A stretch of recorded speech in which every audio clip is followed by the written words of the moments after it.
Friedrich Merz pensait vraiment pouvoir jouer aux stratèges mondiaux en Inde, mais ce qui s'est passé n'avait rien d'une grande mission diplomatique. C'était une humiliation internationale, une débâcle, une gifle géopolitique dont l'écho a résonné jusqu'à Berlin.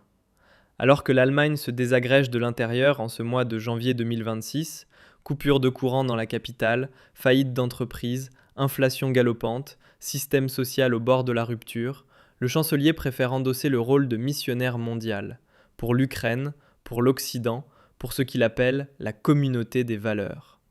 Mais l'Inde ne joue plus ce jeu-là. Le monde a changé. Modi l'a compris. Pas Merz. Car lorsqu'il entreprend son grand voyage, Friedrich Merz ne part pas en partenaire. Il part en quémandeur.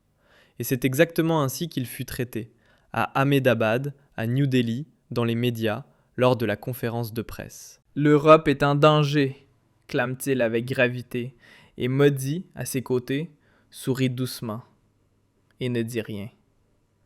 Ce silence pesait plus que n'importe quelle déclaration. Modi n'a pas à se justifier au sujet de la Russie, car la Russie n'est pas un ennemi en Inde, mais le quatrième partenaire stratégique, pétrole, gaz, armement, technologie.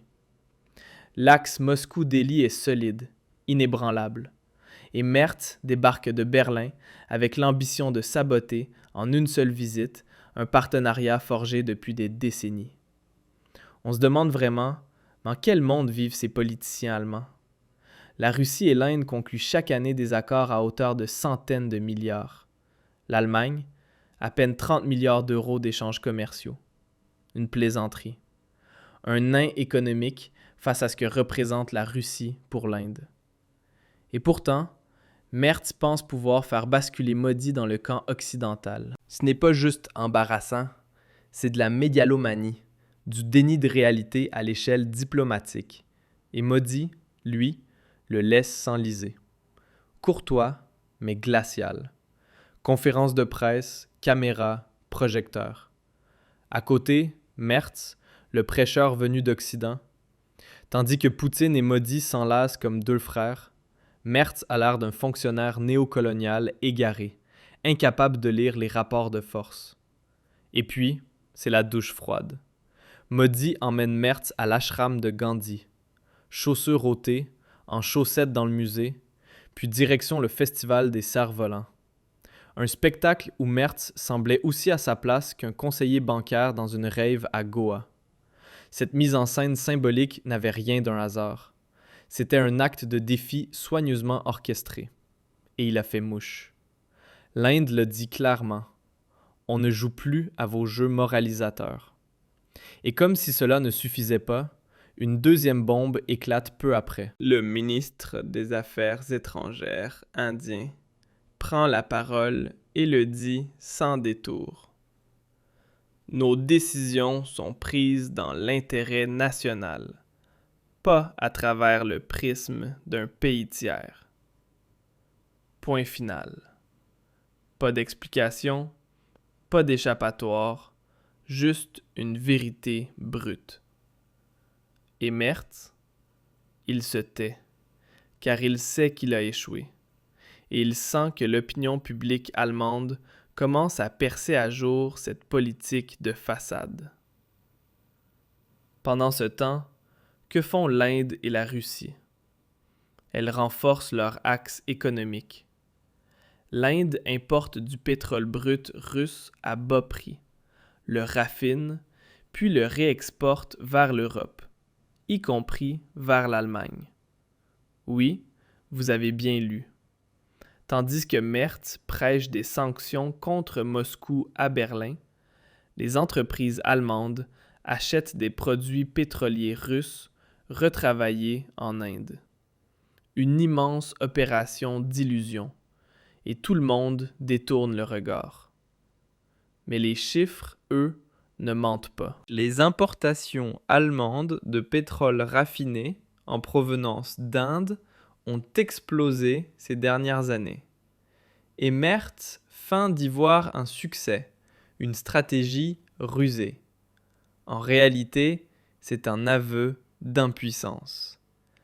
L'Allemagne est devenue dépendante, non plus seulement du Moyen-Orient ou de la Russie, mais désormais aussi, de manière indirecte, de l'Inde. Et tout cela parce qu'elle s'est perdue dans une croisade morale contre Moscou. Pendant ce temps, Donald Trump est de retour à la Maison-Blanche et ne plaisante pas. 50% de droits de douane sur les exportations indiennes. Une réponse claire au fait que l'Inde continue d'acheter du pétrole russe. Et Merz, rien. Aucune pression, aucune réponse, aucun plan. Tandis que Trump défend férocement les intérêts de son pays, Merz navigue à vue, comme un fonctionnaire docile en mission bruxelloise. Il n'a rien compris. Absolument rien. Petit aparté, des contenus comme celui-ci ne touchent pas toujours tous les publics. Un abonnement, une cloche activée ou un simple commentaire peuvent aider à maintenir leur visibilité. Modi, lui, joue ses cartes à la perfection. La Russie reste fournisseur d'armes, partenaire énergétique, allié géostratégique. Et en parallèle, l'Inde flirte avec l'UE, négocie avec l'Allemagne la construction de sous-marins ultramodernes pour un montant de 8 milliards d'euros. Un véritable transfert technologique. À première vue, cela ressemble à une avancée majeure. Mais au final, qui en sort vraiment gagnant? L'Inde. Car c'est l'Allemagne qui fournit le savoir-faire, mais c'est l'Inde qui garde le contrôle. Croire qu'il s'agit là d'un partenariat équilibré relève de la naïveté. L'Inde profite des offres occidentales sans jamais s'engager pleinement. Et c'est là toute la différence. Modi agit, Merz moralise. Et puis viennent les contradictions. L'Allemagne veut faire de l'Inde un partenaire stratégique. En même temps, elle exige qu'elle isole la Russie. En même temps, elle achète du pétrole russe via l'Inde. En même temps, elle demande plus d'implications pour l'Ukraine. En même temps, elle menace de sanctions. Ce chaos diplomatique, à Berlin, on l'appelle realpolitik. En réalité, c'est un champ de ruines fait d'illusions. Le monde rit, l'Inde rit, et Merz regarde, impuissant, la scène mondiale s'effondrer sous ses pieds. Même les diplomates de l'UE le reconnaissent aujourd'hui. La tentative de mettre l'Inde au pas a échoué. Les négociations commerciales sont gelées, les projets bilatéraux suspendus. Et pourquoi? Parce que l'Allemagne croit encore qu'on peut acculer une nation fière comme l'Inde avec de simples sermons moraux. Mais l'Inde n'est plus le pays d'hier. C'est la superpuissance montante de demain. Avec 1,5 milliard d'habitants, une croissance économique dont l'Allemagne ne peut que rêver. L'Inde n'a pas besoin de l'Allemagne, mais l'Allemagne a besoin de l'Inde. Et Modi l'a fait comprendre, avec un sourire, un cerf-volant, une poignée de main et un nom limpide. Alice Weidel l'a résumé en une phrase, pur déni de réalité. Et elle a raison. Les vieux partis se sont embourbés dans des guerres idéologiques, une obsession des sanctions, une surestimation diplomatique de leur propre poids. Pendant qu'ils se congratulent mutuellement pour leur prétendue politique étrangère fondée sur les valeurs, l'influence de l'Occident s'effondre, morceau par morceau. Le monde bascule, le pouvoir se déplace, les BRICS s'élargissent, le Sud global s'émancipe, et l'Allemagne débat sur les pompes à chaleur. Modi, lui, a compris l'essentiel. Souveraineté, intérêt, puissance. Pas des valeurs, mais du réalisme stratégique. Et c'est précisément cela qui le rend si attrayant pour tant de pays. Tandis que l'Europe s'enlise dans sa propre suffisance, l'Inde, la Russie, la Chine, le Brésil et d'autres bâtissent un nouvel ordre, sans agenda woke, sans dictat de genre, sans moralisme climatique, uniquement une politique fondée sur des intérêts concrets. C'est ainsi que fonctionne le monde. C'est ainsi que fonctionne le pouvoir. Et à Berlin, on ne veut tout simplement pas le comprendre. Petite interruption.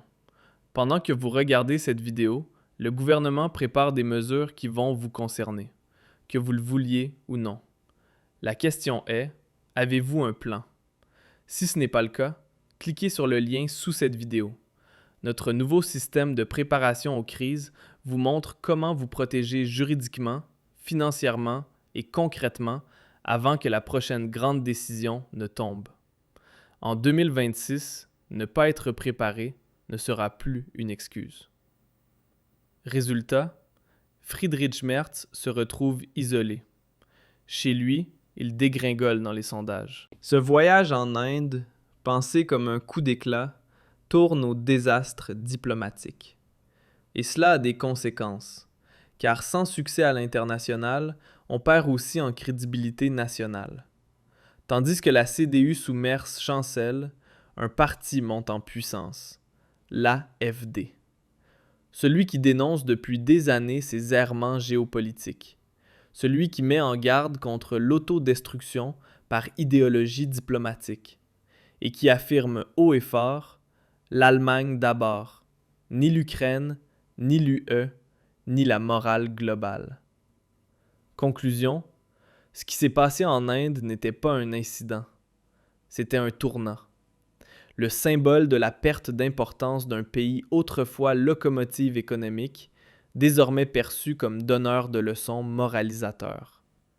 Modi a dit non, non seulement à Merz, mais à toute une génération de politiciens qui croient encore qu'on peut faire de la politique de puissance avec un doigt levé.